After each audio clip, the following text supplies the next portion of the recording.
Okay, so this equation that we're going to try to solve is an exact equation. And we can determine that it's exact by doing a little bit of a test here.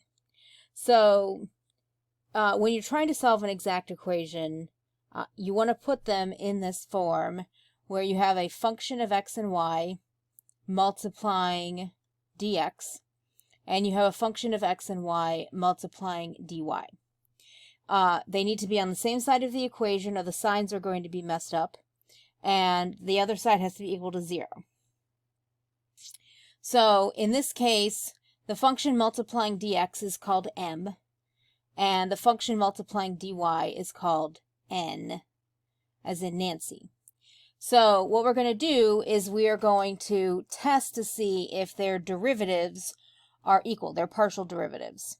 So the m function is 2xy, and we want to find the derivative for m.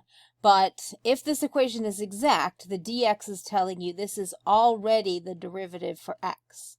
So we want to now take the derivative for y, because mixed partials are the same, and so that's the test that we're relying on.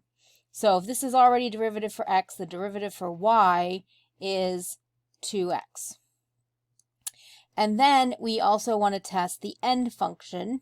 If this equation is exact, then x squared plus 3y squared is already the derivative for y, for some function.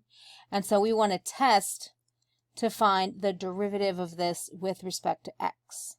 And so the derivative with respect to x is 2x.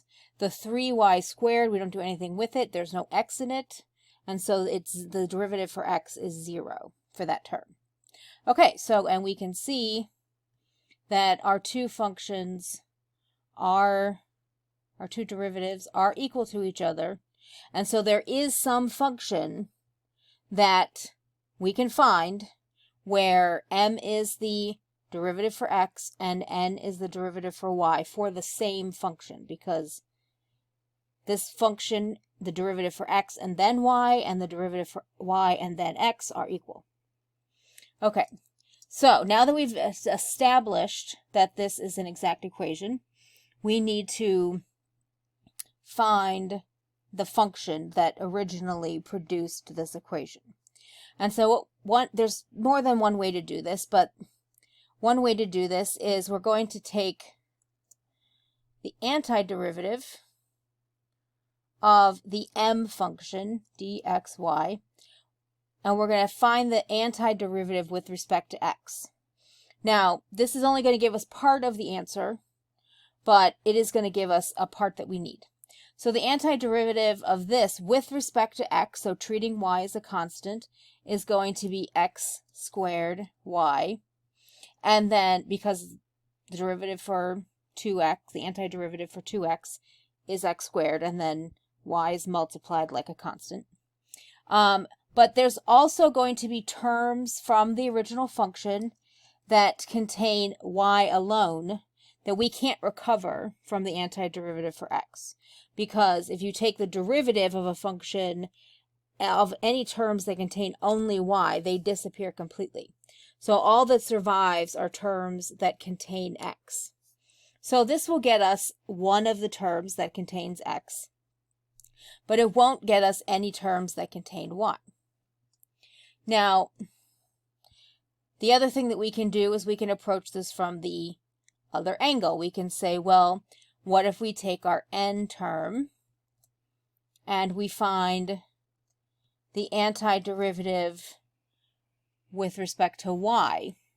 So this is a function that it derived from the same function, but we took the derivative for y to get here. And so what if we do the antiderivative with respect to y? Now, in this case, the antiderivative of x squared with respect to y is x squared y, because x squared acts like a constant. And then we take the antiderivative of 3y squared and we get y cubed. And then it's possible that there could be some other terms that contain only x, or constants. Now, the function, let's call it phi, of both x and y is going to depend on terms from both of these expressions. Now, any terms that contain both x and y will appear in both of these antiderivatives. So this term and this term appear in both of our antiderivatives, and so that is a term that is in our phi function, our original function, our solution. And then, now notice we don't add them here. We take the matching term and we put it in one time. And then any terms that contain only x will appear only in this function. And any terms that contain only y will appear only in this function. And so we include those terms in the phi function. And then what we can't recover by any of these is a constant. So this is one way of writing the final solution, or we can write it as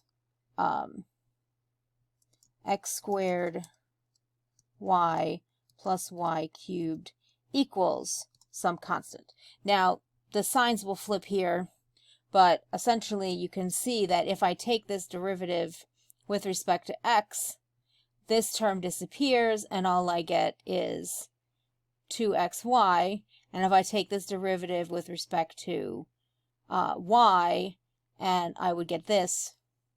And if you do this implicitly, you can in fact derive this differential equation. Oops.